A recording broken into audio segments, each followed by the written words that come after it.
If your car is ever damaged in an accident and repaired through a major insurance company in this country, there are major state and federal lawsuits underway that you should probably know about. Auto body shops across the United States, more than 500 of them, claim that some big insurance companies have long deliberately skimped when it comes to repairing damaged vehicles. Also, the insurance companies can pad their profits. The lawsuits allege it's a scheme that can not only lead to rushed and minimal repairs, but repairs that include using recycled, remanufactured, as one lawyer puts it, junk parts to fix your car. Some attorneys general believe the alleged scheme may have another effect. You could be driving a very dangerous car. CNN senior investigative correspondent Drew Griffin reports tonight. To see what's really going on, you've got to do something you probably can't do at home. Lift what you think is your repaired car, get out something called a borescope, and check inside the car, inside the frame, to see if the auto body shop actually fixed it.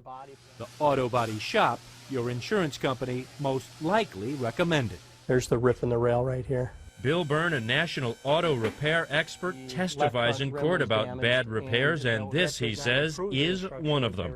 The result of a system designed to save money for insurance companies. What they did was they replaced the new end cap on there, and the end cap actually covers that, so the consumer would never see this. It is unsafe. And yet they put it back on the road. Correct. Byrne is now part of the major lawsuit involving more than 500 auto body shops in 36 states, all suing dozens of insurance companies across the country.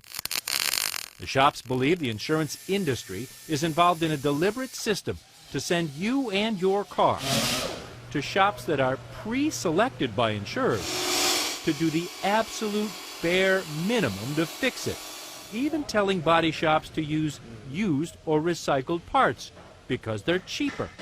Matt Parker is an auto shop owner in Monroe, Louisiana, who says he sees the same problem.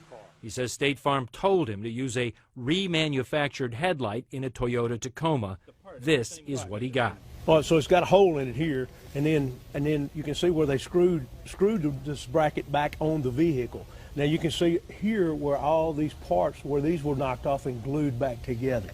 You can also see here where the top corner in the lens is busted and this part of the headlight is broken. This came out of a box wrapped like it was supposed to be. Oh, absolutely. It's like supposed to be like a new part. The insurance company wants us to put this stuff on their car. Now, if we refuse to put it on the car, then they label us as a shop not willing to go along with their program, and then they try to steer our business away from us. Which is why he and the other shops have retained John Arthur Eves to sue. Every state in the union has experienced the same sort of struggle here between the body shops trying to do the work the right way and the insurance companies trying to cut corners and force them to use unsafe parts and unsafe methods on their cars. Attorneys General Jim Hood of Mississippi and Buddy Caldwell of Louisiana, they believe it too. Mississippi is preparing a lawsuit. Louisiana has filed, claiming State Farm's practice is putting drivers in danger. And what is the practice? What's being put in their cars? Well, aftermarket parts, junkyard parts, and all of this without any communication with the consumer. And that's the main issue, the safety issues and the knowledge that their product is being devalued by the practices of the insurance company. I mean, Buddy's found numerous cases here in Louisiana. We found them in Mississippi where they would force a body shop to, put junk parts and weld and patch. And when auto shops don't go along, Mississippi's Attorney General says those auto shops' business gets cut. It's called steering. Insurance companies steering business elsewhere. And they're going to say, well, we're going to blackball you. We won't put you on our select service list. And we're going to make you send us estimates 5 different times just to aggravate you. That's what they do. They use their economic power to grind down working people. U.S. Senator Richard Blumenthal, who used to be Connecticut's Attorney General, says not only is there a potential for small businesses to be hurt, he too believes cars repaired through insurance companies' preferred service centers pose a safety risk. And he's asked the U.S. Department of Justice to investigate. Salvage parts, inferior or even counterfeit parts certainly raise safety concerns, and often those kinds of parts are involved in this practice of steering, and that's why I have been concerned for years about it. and why I think the Department of Justice should be investigating. Louisiana's Attorney General chose to sue State Farm Insurance because State Farm is the biggest insurer in his state. In legal filings, the company denies all the allegations, including the allegation that State Farm mandates using aftermarket parts.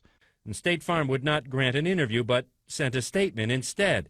It says our customers choose where their vehicles are going to be repaired. We provide information about our Select Service program, while at the same time making it clear they can select which shop will do the work. State Farm told us to bring our specific questions to Neil Oldridge with the National Association of Mutual Insurance Companies. It is just not in the economic interest of the insurer to have a car go in and out of an auto body shop 3 or 4 times to get it right. Why would insurance companies require or recommend used parts, fixed parts, off-market? Sure. Most companies don't require this. Most companies offer a choice to consumer. Most of any sort of aftermarket part that you might hear about are usually cosmetic parts. So they're nothing related to the safety, the mechanical parts of the operation of the vehicle. There are laws in almost every state that require consumers to be told that if their aftermarket parts are going to be used, and then what those parts are.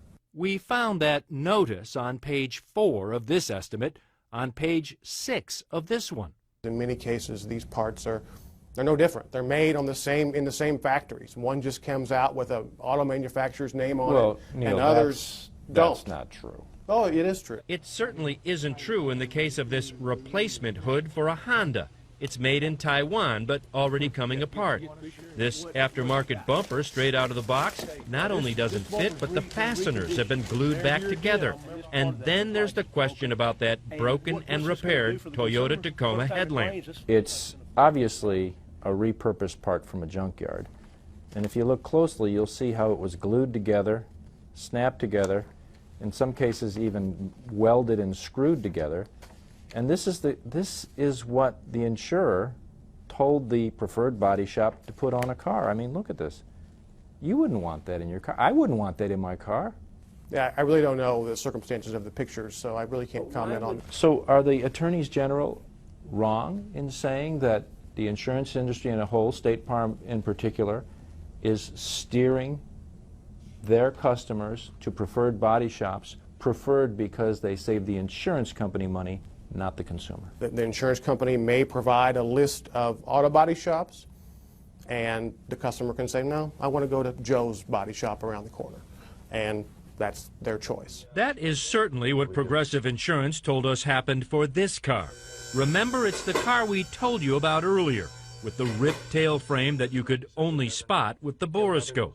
It was hit from behind, repaired at a preferred insurance company shop, and sent back on the road with a ripped and hidden tail frame. It turns out the ripped tail frame isn't all that wasn't repaired. 3 of 4 tire rims are still damaged. The undercarriage of the car has been pushed in, according to auto expert Bill Byrne, and outside the paint job is filled with pockmarks. Progressive Insurance says they didn't choose the body shop, the owner did. Well, this is the owner, Eugenia Randall, a single mom who needs the car to carry around her 2-year-old son Roman. And she remembers the conversation with Progressive much differently. They didn't give me a choice as to where I wanted to take it. They just told me to take it to their preferred body shop. Randall says she thought because it was a preferred shop, it would actually be repaired to a higher standard. But when she picked it up, she immediately knew something wasn't right. Well, cosmetically, to me, it looked fine. But once I got in and got down the street, it just started driving really crazy. And I immediately took it back. So how crazy was Randall's car driving? I decided to find out for myself by getting behind the wheel. Anything over 50 miles an hour, this thing just shakes like a leaf. All right, this baby's really shaking now. Not only was the tail section ripped and unrepaired, 3 of 4 tire rims were damaged. And as I drove, the steering wheel was shaking so violently, I had to grip down to keep the car from veering to the right. The front left tire was just wobbling. I carefully drove this shaking car right back to the insurance company's preferred auto body shop, where the general manager promptly told us to leave. Do me a favor, don't turn that on without Service King's permission if you don't mind. As for Eugenia Randall's shaking car, the insurance company eventually declared it a total loss, giving her full replacement value. But only after she hired an attorney and after CNN began investigating this story. It's unbelievable. Drew Griffin joins us now. I mean, I had no idea about this whole plan they have. I mean, did the repair company that supposedly fixed that shaking car, did they ever give an explanation? That company, Service King, they told us they did what the insurance company approved and said all their repairs come with a written lifetime warranty. Anderson Service King's corporate office told us it was unaware there were any problems or complaints and therefore was not given the opportunity to fix them. That, of course, is completely at odds with what Mrs. Randall told us.